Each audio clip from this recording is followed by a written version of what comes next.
Today is Tuesday. Today is Tuesday. Tuesday spaghetti, Monday string beans. All you little children, come on and eat it up.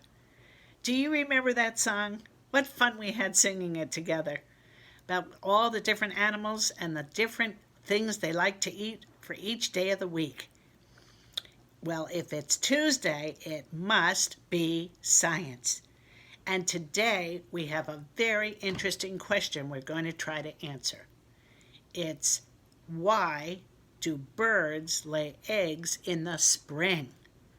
We have 4 wonderful videos to show and share, all about birds, their nests, and their eggs, and songs. So sit back, relax, and enjoy these wonderful videos. And there's even one at the end of the Ericksons and what they found. Take care. Until next time, bye-bye.